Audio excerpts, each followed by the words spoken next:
Hello नमस्कार।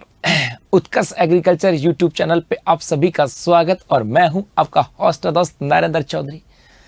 जैसा कि हम लोग जो आप लोगों के लिए एक सेशन स्टार्ट किया था राजस्थान की ज्योग्राफी का, जहां पर हम लोग एमसीक्यू के माध्यम से आप लोगों की तैयारी करवा रहे थे कि जहां पर एमसीक्यू भी हो और उस एमसीक्यू का कोई पर्सन हो, वहां पर उसका पूरा डाटा एनालिसिस भी हो। और वहां पे बहुत सारी क्यूरी आ रही थी कि सर इस पशु परिचर की एग्जाम के अंदर आपका एक सिलेबस में सिर्फ इतना लिखा हुआ है कि राजस्थान का सामान्य अध्ययन या राजस्थान ज्ञान की बात करें, राजस्थान का भूगोल, तो इस राजस्थान के भूगोल के अंदर क्या पढ़ना है और कैसे पढ़ना है और कौन कौन से टॉपिक जो है ना वो हमें यहां से पढ़ना है, उन सब बातों पे चर्चा होगी। जी हां, क्योंकि पशु परिचर की बात करें तो ये अपने आप में इस पशुपालन विभाग के इतिहास की सबसे बड़ी भर्ती है और ऐसा मौका, सुनहरा मौका दोबारा नहीं मिलने वाला, क्योंकि बिना सीटी की एग्जाम के ये एग्जाम होने वाली है। तो यहां पर राजस्थान की ज्योग्राफी को लेकर के बड़ी भ्रांतियां थी बच्चों के अंदर, और उन्हीं भ्रांतियों के लिए आज मैं आप लोगों के बीच आया हूं कि क्या पढ़ना है, कैसे पढ़ना है और कौन कौन से टॉपिक है जहां पर आपको फोकस करना है। तो चलो करते हैं आज के सेशन की शुरुआत। अपना सीधा सा बिंदु आता है कि पशु परिचर के अंदर क्या और कैसे पढ़ना है और किसके अंदर, राजस्थान भूगोल के अंदर। यदि पिछले 2-3 साल के सिनेरियो आप देखोगे, 2021 की बात करूं, 22 की बात करूं और रिसेंटली जो 23 है, इन सिनेरियो को आप देखोगे तो लास्ट 3 साल के अंदर किसी भी एग्जाम में, राजस्थान के किसी भी एग्जाम की बात करें, इस राजस्थान के किसी भी एग्जाम में सबसे ज्यादा जो पोर्शन रहा है वो geography plus Rajasthan current affairs का रहा है। क्योंकि हर एग्जाम की बात करें यहाँ पे ज्योग्राफी और करंट अफेयर्स का सिनेरियो ज्यादा रहा है, क्योंकि वर्तमान समय के अंदर जो बदलती हुई जो परिस्थितियां, वो सबसे ज्यादा बदलाव इन्हीं के अंदर होता है और एग्जामिनर भी इन्हीं के ऊपर, जो वर्तमान समय में जो बच्चे चीजें अपडेट होते हैं उन्हीं पे फोकस ज्यादा करता है। इसीलिए अपने राजस्थान की ज्योग्राफी की महत्ता ज्यादा बन गई है। इसके साथ साथ करंट की महत्ता भी बनती है, क्योंकि ज्योग्राफी और करंट एक दूसरे के पैरेलल चलते हैं। क्योंकि जो भी बदलाव होंगे, जाहिर सी बात है वो राजस्थान की ज्योग्राफी के अंदर मैक्सिमम बदलाव होते हैं। क्योंकि ऐसा तो है नहीं कि मंदिर में कोई बदलाव हो जाएगा या मेले में कोई बदलाव होगा, वो तो मंदिर और मेला तो वही रहेगा। हो सकता है वहां पर कुछ आयोजन हो सकते हैं, लेकिन जो बदलाव होंगे, किसी नई चीज की खोज हो गई तो जाहिर सी बात है ज्योग्राफी में बदलाव हो गया। कहीं पर किसी नए खनिज की खोज हो गई तो जाहिर सी बात है ज्योग्राफी में बदलाव हो गया। राजस्थान में किसी नई औद्योगिक इकाई की स्थापना कर दी तो राजस्थान की औद्योगिक परिदृश्य में बदलाव हो गया। मतलब ये दोनों पर्सन एक साथ चलते रहते हैं। तो हम ज्योग्राफी की बात करें, क्योंकि सबसे ज्यादा बदलाव इसी के अंदर होते हैं, तो क्या और कैसे पढ़ना है, इनकी चर्चा हम लोग करने वाले हैं। सबसे पहले तो हम बात करें कि सर पढ़ना क्या है। देखो सीधी सी बात है, पशु परिचर की बात करें, यहां पर कहा गया है कि आपके लिए जो मिनिमम क्वालिफिकेशन जो होनी चाहिए वो 10th पास होना चाहिए। क्या 10th पास? इसका मतलब है आपका लेवल ऑफ पेपर की बात करें, यहां पे लेवल ऑफ क्वेश्चन पेपर की बात करें, वो जो होगा वो that was the best on 10th पास। समझना बात को, यहां से चीजें क्या होती हैं कि हर एग्जाम में टॉपिक तो एक होते हैं। आप 10th पास, 12th पर पास, ग्रेजुएशन की बात करें, चाहे आप कांस्टेबल में बैठो, पशु परिचर में बैठो, या फिर आप पटवार में बैठो, एसआई में बैठो, सेकंड ग्रेड में बैठो, फर्स्ट ग्रेड में, वहां पे टॉपिक तो एक जैसा ही है, but level of question paper या लेवल ऑफ क्वेश्चन जो है ना वो उसमें परिवर्तन होता है। एक पर्सन जहां पे सीधा स्ट्रेट फॉरवर्ड हो वो 10th लेवल का होता है, जहां पर कुछ थोड़ा सा तथ्यात्मक बातें जोड़ दी जाए वो 12th का हो जाएगा, और जहां पर कुछ मेंटल अप्रोच और कुछ तथ्यात्मक बातें जोड़ करके और कथन और कारकों के साथ जोड़ करके दे दे वो अपने ग्रेजुएशन लेवल का हो जाता है। मतलब पेपर के अंदर, किसी भी एग्जाम पेपर के अंदर टॉपिक तो एक होंगे, but level of question paper जो होता है ना वो डिफरेंट होता है, और वही उस पेपर के लेवल को सेट करता है। तो आपके 10th पास जो बात की गई थी कि इसी के लेवल का होगा, मतलब उम्मीदें ऐसी की जा सकती हैं कि आपके एकदम स्ट्रेट फॉरवर्ड जो क्वेश्चन है वो आपके एग्जाम में आने वाले हैं। फैक्चुअल पर्सन जो है ना वो आपके एग्जाम में आने वाले मैक्सिमम, ऐसा नहीं कि पूरे आएंगे, मैक्सिमम ये आने वाले हैं।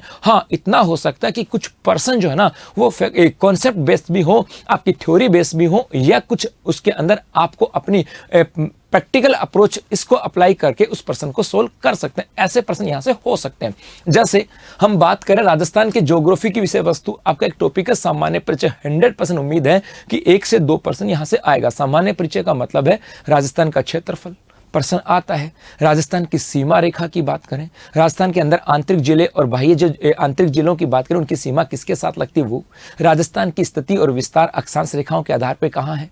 देशांतर के आधार पर क्या है, अक्षांश स्थिति क्या है, विस्तार उत्तर से दक्षिण का विस्तार क्या है, मतलब यहाँ से प्रश्न आता है। तो ये कुछ प्रैक्टिकल प्रश्न है जो आपको याद रखने हैं। सबसे बड़ा दिन कहाँ, सबसे छोटा दिन कहाँ पर, मतलब ऐसे प्रश्न है। सर्वाधिक सूर्य ताप की मात्रा कहाँ पर है, यहाँ से प्रश्न बनने की आपके संभावनाएं होती हैं। और यहाँ पे प्रश्न कुछ स्ट्रेट फॉरवर्ड भी हो सकता है और कुछ प्रैक्टिकल प्रश्न भी हो सकते हैं। यहाँ से भौतिक प्रदेश सबसे इंपॉर्टेंट जो फैक्टर होता है ज्योग्राफी के अंदर, वो भौतिक प्रदेश का है।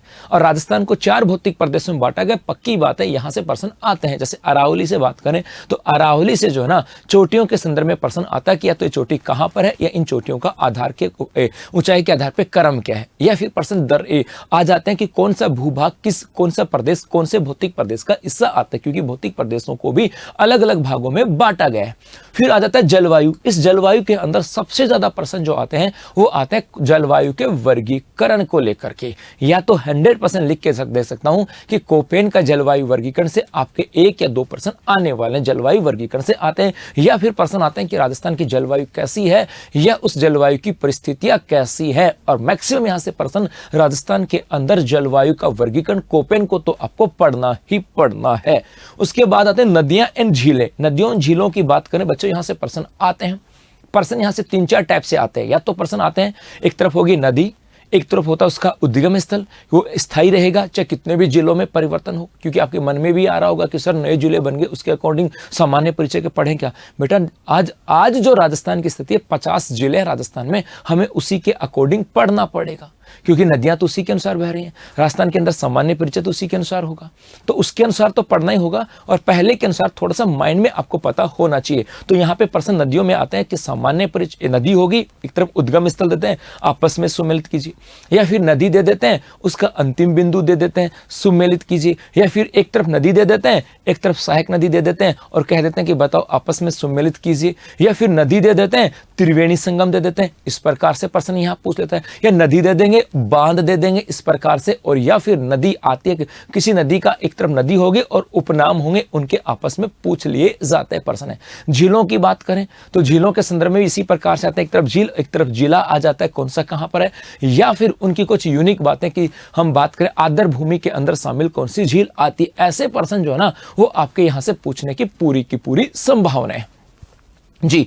उसके बाद में एक प्रश्न आता है खनिज। इस खनिजों की बात करें, कुछ पर्टिकुलर खनिज हैं, जैसे लोहा है, चांदी है, तांबा है, सीसा जस्ता है, जिप्सम है, फॉस्फोरस की बात करें वो है, एस्बेस्टोस है, संगमरमर है, कोयला है, पेट्रोलियम पदार्थ है। ऐसे 5-10% खनिज हैं अपने, ये बड़े यूनिक हैं, जहां से लगभग हर एग्जाम में प्रश्न पूछे जाते हैं। तो कम से कम 10-12 खनिज जो राजस्थान में मोटे स्तर पर पाए जाते हैं वो आपको पढ़ने ही पढ़ने हैं। इसके अलावा यहाँ पे नवीनतम कौन से खनिज खोजे गए, जैसे यूरेनियम की बात करें, सीकर के अंदर खोजे गए थे, बार प्रश्न आया था करंट के साथ। या फिर हाल ही के अंदर यूरेनियम में बाड़मेर के अंदर भंडार खोजे गए, ये प्रश्न आ सकता है। या फिर राजस्थान के अंदर बांसवाड़ा में सोने की खान को आवंटन को मंजूरी दे दी गई, ऐसे प्रश्न यहां से आते हैं। और हाँ, पेट्रोलियम पदार्थों की बात कर, रिफाइनरी को भी आपको अच्छे से पढ़ना है। फिर आ जाए उद्योग। राजस्थान के उद्योगों की बात करें तो बेटा यहां से आपके सीमेंट उद्योग एक बड़ा इंपॉर्टेंट है। आपके यहाँ पे सूती वस्त्र उद्योग की बात करें, ये बड़ा इंपॉर्टेंट है। चीनी उद्योग की बात करें, ये बड़ा इंपॉर्टेंट है। इसके साथ साथ यहाँ पर जो छोटे उद्योग आते हैं ना, हस्तशिल्प उद्योगों की बात करें, वो बड़े फेमस हैं कि भैया कहाँ पर पूछ लेते हैं कि जस्ते की मूर्तियां उद्योग कहाँ की प्रसिद्ध है, बादला उद्योग कहाँ का प्रसिद्ध है, सूंगनी नस्वार जो है ना ये कहाँ की प्रसिद्ध है ये। या फिर इस उद्योगों के अंदर बहुत सारी योजनाएं आती हैं, क्योंकि ज्यादातर योजनाएं इन औद्योगिक विकास के लिए आते हैं। चाहे रिप्स की बात करें, चाहे MSME की बात करें, वहां से भी प्रश्न आते हैं। मतलब इस उद्योग वाले चैप्टर में आपको करंट के साथ अपडेटेड रहना पड़ेगा। फिर आ गया परिवहन। इस परिवहन के अंदर मैक्सिमम जो संभावनाएं हैं प्रश्न पूछने की, वो पूछे जा सकते हैं कि ये जो NH है किस जिले से होकर के या नहीं गुजरता, क्योंकि परिवहन के अंदर NHओं की बात करेंगे, वायु परिवहन और रेल परिवहन की बात करेंगे। तो यदि सड़क परिवहन की बात करें तो कौन सा NH किससे गुजरता है, ये प्रश्न यहां से सबसे ज्यादा बनता है। जी, एक तो ये यदि वायु परिवहन में पूछेगा तो रिसेंटली राजस्थान के अंदर किसी एयरपोर्ट को लेकर के कहाँ पर कौन सा एयरपोर्ट है या एयरपोर्ट कहाँ पर, एक तरफ एयरपोर्ट दे देते हैं, एक तरफ स्थान दे देते हैं और उनको आपस में पूछ लिया जाता है। यदि रेल परिवहन से पूछेगा तो रेल परिवहन में कुछ नवाचार है क्या वो, या राजस्थान में रेल परिवहन की शुरुआत कहाँ से हुई, या राजस्थान के अंदर कोई रेलवे जोन या रेलवे मंडल जो है, इनसे प्रश्न यहाँ से पूछे जाते हैं, मतलब जो आपको पढ़ने हैं। और ये ऐसा भी नहीं कि आपको सिर्फ कोरा कोरा ऊपर ऊपर से पढ़ना, नहीं, उनकी एक अच्छे लेवल पे भी तैयारी करनी है। ऐसा नहीं कि कोरा कोरा हो और आगे मामला, यदि तैयारी आपकी अच्छी होगी तो जाहिर सी बात है फिर चाहे पर्सन ऊपर से आए और चाहे डेप्थ से आए, कोई डरने वाली बात नहीं होगी। उसके बाद पर्यटन की बात करें, इस पर्यटन के अंदर भी या तो आपके यहाँ से जो मैक्सिमम बार जो पर्सन पूछे जाते हैं या तो पूछे जाते हैं अपने पर्यटन के अंदर महोत्सवों के बारे में कि भैया ये महोत्सव कहाँ पर है आयोजन हो रहे हैं उनको लेकर के, या फिर पर्सन यहाँ से आते हैं कि राजस्थान के अंदर पर्यटन को लेकर के कोई विकास की योजनाएं आती हैं वो लेकर के आ जाते हैं, या फिर राजस्थान में पर्यटन को लेकर के कुछ पर्यटन सर्किट बनाए गए हैं वहां से भी, या शाही ट्रेनों की बात करें, ये पर्सन जो ना यहाँ से पूछे जाते हैं। फिर मृदा की बात करें, राजस्थान में मिट्टी कितने प्रकार की पाई जाती है, वैज्ञानिक वर्गीकरण से प्रश्न आ जाता है, या फिर सामान्य रंग और गुण के आधार पर या कृषि विभाग के द्वारा जो वर्गीकरण किया गया उसके आधार पर पूछ जाता है। सिंचाई व्यवस्था, यहाँ पर मुख्य रूप से उम्मीद ऐसी है कि या तो इंदिरा गांधी नहर, गंग नहर, या फिर बांखड़ा नांगल परियोजना, व्यास परियोजना, और एक अपनी आ जाती है नर्मदा परियोजना की बात करें, इनसे प्रश्न आ जाता है इनकी लंबाई को लेकर के, कौन कौन से जिले में इनसे सिंचाई होती है। आईजीएनपी से प्रश्न पूछ लेते हैं कि इनमें से कौन सी लिफ्ट नहर है या कौन सी शाखा है, या इस लिफ्ट नहर से कौन कौन से जिलों के अंदर सिंचाई की जाती है, और या तो इनमें से बड़े प्रश्न आते हैं। फिर सीधा प्रश्न आएगा, एक तरफ सिंचाई परियोजना और एक तरफ होगा जिला। ये आपको बेहतर तरीके से पढ़ना है। यहाँ से 100%, क्योंकि पशु एग्रीकल्चर डिपार्टमेंट की बात करें यहाँ से है तो बेटा सिंचाई वाला मामला अच्छा है। वनस्पति की बात करें, वनस्पति के अंदर प्रश्न जो आते हैं, एक तो आएगा आपका वनों को लेकर के कि राजस्थान में कितने प्रकार के वन पाए जाते हैं, या ये वन क्षेत्र कहां पर है, एक यूनिक प्रश्न आता है ये। जी, ऊर्जा की बात करें, ऊर्जा के अंदर सबसे ज्यादा प्रश्न आते हैं हमेशा करंट के साथ आते हैं। जब भी ऊर्जा के अंदर प्रश्न आए करंट के साथ आए हैं कि राजस्थान में पहला थर्मल पावर प्लांट कौन सा है, राजस्थान का पहला सुपर थर्मल पावर प्लांट कहां से है, या कौन सी इकाई कहां पर स्थापित की है, राजस्थान का पहला परमाणु विद्युत गृह कौन सा आता है, या राजस्थान में इनमें से कौन सी जो है ना पवन आधारित परियोजना है या नहीं है, या कहां पर सौर आधारित परियोजना का संचालन किया गया। मतलब करंट आधारित प्रश्न जो है ना वो सबसे ज्यादा यहाँ पे प्रश्न बनते हैं। कृषि, जी हाँ, बड़ा इंपॉर्टेंट है। कृषि की बात करें, यहाँ पर एक तो चैप्टर यहाँ पर आता है आपके कृषि जलवायु प्रदेश, कृषि जलवायु प्रदेश, ये आपको पढ़ने की राजस्थान में कृषि जलवायु प्रदेश है, क्या नाम है, कौन कौन से क्षेत्र आते हैं, क्या क्या विशेषता आती है, और राजस्थान की प्रमुख फसलें कौन कौन सी हैं। जी हाँ, ये भी आपको ध्यान में रखना है। पशु संपदा एवं डेयरी विकास, इसकी ए से लेकर के जेड तक की बातें आपको पढ़नी है। राजस्थान के अंदर पशु गणना की बात करनी है, राजस्थान में कौन कौन सी पशु संपदा पाई जाती है, उनकी प्रमुख नस्लें कौन कौन सी हैं,